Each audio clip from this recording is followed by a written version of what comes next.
두 번째 이야기입니다. 4월 15일 두 번째 이야기.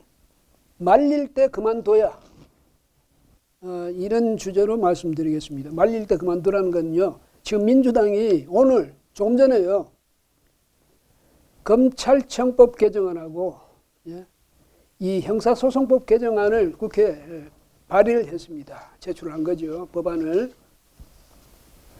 이 사람들은 5월 3일 날 국무회의 때 대통령이 하고 국무위원회에서 이걸 이제 서명해서 공포하도록 계획을 하고 있답니다. 그 5월 3일 날 그 마지막 국무회의죠. 그러고 나면 문재인 대통령 5월 9일까지 끝나면 10일 날은 민간인으로 돌아갑니다. 마지막 순간까지 이렇게 하겠다는 거예요. 뭐 하겠다는 겁니까? 검수완박. 검찰 모든 수사권을 완전히 박탈하겠다는 거죠. 검찰 조직이 말이죠. 검사 2천여 명에다가 검찰 수사관 6천여 명 거대 조직입니다. 이 조직을 하루아침에 그냥 완전히 주저앉혀 버리겠다는 거죠. 와해시켜 버리겠다는 것 아닙니까? 왜? 이거는요. 제가 생각할 때는 그렇습니다. 여러분은 어떻게 생각할지 모르지만 왜 검찰에 대해서 이렇게 집요하게 검찰에 대해서 감정을 갖고 기어이 이 해체 수준까지 가도록 해버리겠다고 각오를 했느냐, 그렇게 이를 악물었냐 하면 제 생각에는 멀리는 노무현 전 대통령에 대한 노무현 전 대통령의 사건, 우리가 흔히 불행한 극단적 선택이라고 합니다만 그 노무현 전 대통령을 자살로 몰아간 것이 검찰이다. 이명박 정부 때의 검찰이다. 이런 인식을 갖고 있어요. 거기에 대한 복수를 우리가 안 해주면 누가 해주랴. 이런 생각이 있을 겁니다. 다가 그렇다는 건 아니지만 일부에서라도. 그 다음에 또 하나는 윤석열 검찰총장에 대한 감정이 머리 끝까지 치솟았겠지요. 도저히 용납할 수 없어. 아니 우리 정권에서 서울중앙지검장 임명해주고 발탁해가지고 검찰총장 발탁해주고 했는데 그래서 대통령이 전적인 신뢰를 표했는데도 불구하고 대통령을 배신하고 마지막에 우리 정권까지 뺏어 이런 검찰은 도저히 놔둘 수가 없어. 이런 생각일 수도 있죠. 또 하나는 윤석열 당선인이 대통령으로 취임하고 난 이후에는 검찰공화국이 될 것이다. 이런 우려도 있지 않겠습니까? 그래서 검찰을 완전히 뿌리 뽑아버리겠다. 검찰은 존재 자체를 그냥 공소기관, 그러니까 공소 담당만 하게 되면 어떻게 됩니까? 기소 그것만 담당하게 되면 수사는 못하고 그냥 검찰청법에서 수사하고 공소 이것을 이게 검찰의 임무로 되어 있는데 수사 부분을 빼버리겠다는 거죠. 그 다음에 지금 직접 수사할 수 있는 것이 6대 중대범죄 아닙니까? 근데 부패 범죄라든지 경제 범죄라든지 또 뭡니까 공직자 범죄라든지 선거 범죄라든지 그 다음에 또 있죠? 무슨 중대 대형 참사도 있고 이런 범죄를 그것도 전부 뺏어서 경찰이 줘버린다는 겁니다.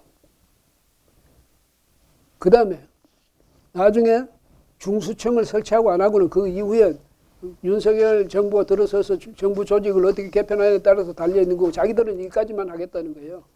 완전히 검찰을 죽이는 일까지만. 근데 이게 괜히 제가 괜히 추측하는 게 아니고요. 지난번에 언제죠? 지난 12일에 이게 검수완박 입법을 의원총회에서 당론으로 결정해서 그때 윤호중 지금 비대위원장 공동 비대위원장이 뭐라고 했냐면요. 얼마 전 봉하마을에 갔을 때 노무현 대통령 영전에 해가 저물기 전 가야 할 길이 있다는 글을 남긴 적이 있다. 자기가. 이게 무슨 말입니까? 대통령님, 이 정권이 끝나기 전에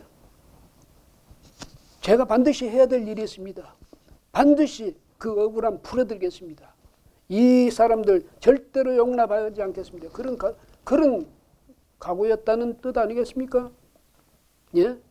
이 사람들이 길을 쓰고 검수완박 이걸 기어이 해치우겠다는 뜻은 뭐냐면 여기 지금 윤호중 비대위원장이 한 말 그대로예요. 가만 안 놔두겠다는 거지. 해가 지기 전에 우리 정권 문재인 대통령이 퇴임하기 전에 이 일 완전히 마무리하겠다는 뜻 아니겠습니까? 그러니 이제는 안심하고 편히 쉬십시오. 그 말이겠죠. 이게 노골적이에요. 예? 노골적으로 정치적인 보복을 이렇게 하겠다는 거예요. 대한민국 정치 수준이 아직 이 정도입니다. 그러니까 얘기하면요. 검찰이 이제 이렇게 되면 뭐 아무 직접 수사는 전혀 못하게 되고 수사해오는 걸 가지고 자기들은 그 기소만 할 수 있으니까 기소 하는 무슨 뭐 이 사법서사도 아니고 말이죠. 예? 그 기소 대행기구 그런 조직 비슷하게 되는 거죠. 기소 대행기구. 그럼 경찰 안에 두면 되는 것 아닙니까? 아니면 공수처 안에 두든지 기소부 이 정도로 해도 공소과 뭐 이렇게 하든지. 경찰청은 이제 수사가 없어지면 경찰청이 존재할 수 있습니까? 그 기소 고만 가지고 그러면 그 조직을 완전히 말이죠 축소해가지고 뭐 일개 관할 이 정도 규모밖에 안 되겠죠. 그 법무부는 또 어떻게 됩니까? 법무부에서 중핵이 바로 이 검찰청 아닙니까? 법무부 역할 중에서도 가장 큰 것이 검찰청이 이렇게 이제 무력화돼 버리고 왜소화돼 버리면 법무부는 정부 내에서 뭐 그런 정도의 옛날 같은 위상을 지킬 수 있겠습니까? 뭐 하는 됩니까 그러면? 그러니까 이 사람들 앞뒤 생각도 안 하고 무조건 해치우는 거예요. 우리 빨리 바쁘다 빨리 해치우자 이건데. 예?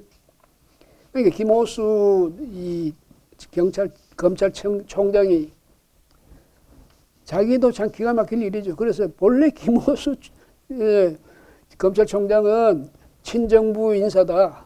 그래서 문 대통령이 각별히 챙겨가지고 기어이 검찰총장 만들었다 이렇게 인식이 되어 있지 않습니까? 이 양반까지도 지금 정부가 이래서는 안 된다. 너무하다고 지금 나서는 것 아닙니까? 그래가지고 뭐 이제 계속 반대 의견을 이야기하다 그게 안 되니까 국회로 찾아갔어요. 국회로 가가지고 박광원 그 더불어민주당 법제사법위원회 위원장 만나가 14일 날 만나서 설득을 하고 설명을 하고 15일 날은 또 국회의장을 또 찾아가서 이제 거기 설명하고 설득하기 위해서 또 갔습니다. 근데 가기 전에 기자들 만나서 뭐라고 이야기했냐면 검찰이 잘못했으면 그걸 잘못 이끈 검찰총장의 책임 아니냐. 그러면 검찰이 잘못했다 해서 검찰이 구조를 완전히 바꿔가지고 검찰을 저렇게 뭐 검수완박까지 다 해야 된다면 그런 요인이 있다면 그것은 검찰총장이 그 책임을 일차적으로 져야 되는 것 아니냐. 그러니까 나부터 탄핵해가지고 나를 처벌하고 난 뒤에 기구를 바꾸든지 뭘 하든지 해야 되는 것 아니냐. 이런 뜻의 이야기를 했어요. 그래서 저에 대한 탄핵 절차부터 밟아 주십시오. 이렇게 이야기를 했습니다. 참 기가 막힐 일이죠. 나를 좀 탄핵시켜 주십시오. 이 말 아니에요. 근데 이 김 총장이 문재인 아직 현 대통령. 문재인 대통령에게도 면담 신청을 했습니다. 가서 읍소를 하려고 했겠죠. 제발 이건 너무합니다. 이렇게까지 가면 안 됩니다. 하려고 했는데 안 만나주는 거예요. 지금은 무슨 국회의 시간. 또 요새 무슨 시간. 국회의 시간이니까 그걸 지켜보겠다. 그럼 국회에서 이 본회의에서 이 법안이 통과되고 난 뒤에 대통령이 그럼 김호수 총장을 만나 주겠습니까? 예? 참 문 대통령이 슬쩍 밀어버리고 민주당에서 그냥 기세 등등해서 이걸 밀어붙이고 우리가 이렇게 해치울 수 있는 건 너희 당신들 봐. 이게 우리야. 이게 우리의 힘이야. 이러겠죠. 근데 국민들이 그걸 그냥 가만 보고만 멍청하니 보고만 있겠습니까? 네? 국민들은요 안 보는 것 같으면 저도 다 봅니다. 그게 국민이에요. 전체. 왜 그 문재인 대통령이 뭐 취임 초부터 그 이후에도 늘 즐겨 쓰던 말이 있지 않습니까? 집단지성이라면서요. 이런 게 일종의 집단지성이에요. 서로 국민들끼리는 서로 이심전심으로 다 통해서 알게 되는 거예요. 그럼 판단은 국민의 판단은 그래서 정당하다는 거예요. 앞으로 국민의 판단이 정당한 판단이 이번 지방선거에서 어떻게 표출될 것인지 내후년에 있을 총선에서 어떻게 표출될 것인지 그건 참 저도 궁금합니다만 기다려 봐야 되겠죠. 근데 제 생각에는요 아마도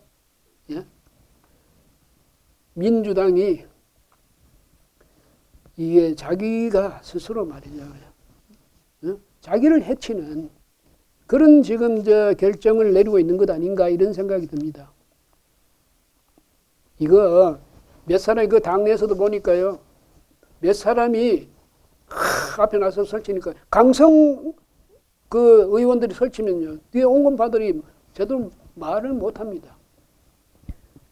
여하튼 큰 목소리를 떠들고 말이죠 강력하게 이야기하고 독하게 이야기하는 사람이 이기는 그런 분위기예요.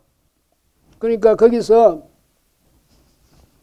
또 이런 식으로 무리한 결정이 내려졌는데 당내에서도 아직 목소리가 없는 건 아니에요. 반대 목소리가. 그 박지원 공동 비대위원장 젊은 사람은 26인가 그랬죠.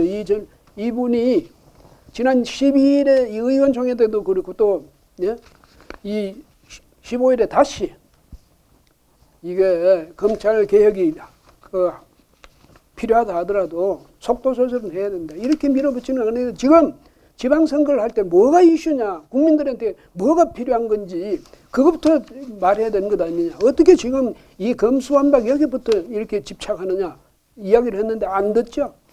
안 듣죠. 네? 민주당에서는. 그래서 이렇게 되니까 한동훈 법무장관 내정자 후보자죠. 이 양반이 또 뭐라고 이야기했냐면 할 일을 제대로 하는 검찰을 두려워해야 할 것은 오직 범죄자뿐이다. 할 일을 제대로 하는 검찰. 그 검찰을 두려워해야 하는 사람은 범죄자뿐 아닙니까? 선량한 시민들이 왜 검찰을 두려워합니까? 그러면서 민주당의 이 검수완박 입법 시도 이게 명분 없는 야반 도주극이다. 이렇게 이야기했습니다. 그 반대편에서는 말이죠. 민주당을 반대하는 측의 입장에서 볼 때는요. 저 사람들 뭔가 찔리는 데가 있으니까 겁나는 데가 있으니까 검찰 힘을 빼려고 저러지. 다 그렇게 보는 거예요. 정권을 그러니까 문재인 정권을 지키고 자기들 무슨 안전을 챙기고 여기 위해서 검찰을 무력화시킨다 이랬는데 그러면 대한민국의 검찰권 그 자체가 없어지는 건 아니잖아요. 경찰에 넘긴다면서요. 나중에 중수청을 만든다면서요. 그거는 어떤 기관입니까? 그거는 문재인 대통령이 전직 대통령 되더라도 계속 그 지휘를 받는 기관입니까? 천만의 말씀이죠. 윤석열 신임 대통령이 지휘하는 관할하는 그런 국가기관입니다. 예? 그런 정부기관이죠. 경찰은 자기들한테 잘해줄 거라고요. 예? 죄를 지어도 공수처는 자기들 편을 들어줄 거다. 나중에 중수청이 생기면 그것도 자기들 편을 들어줄 거다. 천만의 말씀이에요. 그거 좀 생각하세요. 칼자루를 누가 쥐게 되는지 이렇게 기고만장해가지고 나라의 제도, 법, 이 오랜 관행, 전통 하루아침에 이렇게 무시해버려도 우리는 무사할지 한번 생각해 보세요. 국민들로서 한번 지켜볼 만하네요. 흥미롭습니다. 민주당 앞으로 어떻게 돼갈지.